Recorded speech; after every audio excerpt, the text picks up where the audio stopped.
Hi everybody, how's it going? This is Seijin again, live from Beijing. We're here today to report on the business and politics of China. We thank you guys for joining us today. Here today in front of the Bird's Nest Stadium. This is the site of the 2008 Olympics in Beijing that really brought Beijing and China out onto the international field. Yes, they had been building up their economy for quite some time, but this was definitely one of the times when they really showcased how much they had developed and how much they had been able to progress as a country in the last 30 years. Now, as you look around in the Olympic Park here in Beijing, you'll see a lot of really neat buildings, a lot of modern architecture, a lot of modern art, a lot of buildings. You'll see the IBM building, you'll see a lot of new buildings coming up in the distance. However, at the same time, if you go to some other less populated places or some back corner of Beijing, it's not too difficult to see that there's still some pockets here in the city where places are underdeveloped. Now, that's not to say that they aren't going to develop and they're always going to be like that. They're just in the process of development. For those who are in that process, it can be a little bit difficult.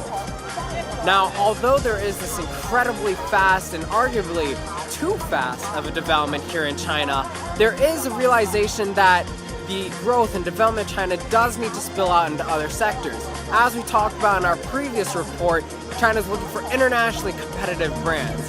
Now, in addition to that, China is also looking internationally towards things like investment, mainly investing in Africa and other underdeveloped countries. Now, in developing Africa, to repay China, what China's looking for is, in return for the development that they give to Africa, is to receive rare earths or rare minerals that it can be able to take and it can be able to resell, or that it can be able to use in the rest of its development. So, in addition to economic policy, there are many other things that the Chinese government has on its plate. The ruling party in China is the Chinese Communist Party. They're the one party that has an incredible amount of power that, although there are other parties in China, they have little to no effect on the policymaking process. Therefore, China is often regarded as and known as a one-party state. Now, the Chinese Communist Party, one of the biggest things that they have on their hands is the change of leadership in November. Just as we in America have elections, so too does China have a change in leadership. Now, there are 9 people who make all the big shots in China. 7 of these 9 are going to be changing in China, so this is a huge time for them. There's a lot of talk about things happening in the background. Recently, actually, one of the biggest political scandals in the last 20 years has happened in China. We'll definitely give you more in our next update on hot topics in China, as that's a huge thing.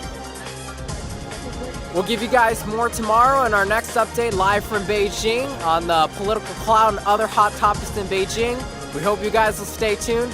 Thank you for joining us today, and we'll see you soon. Take care.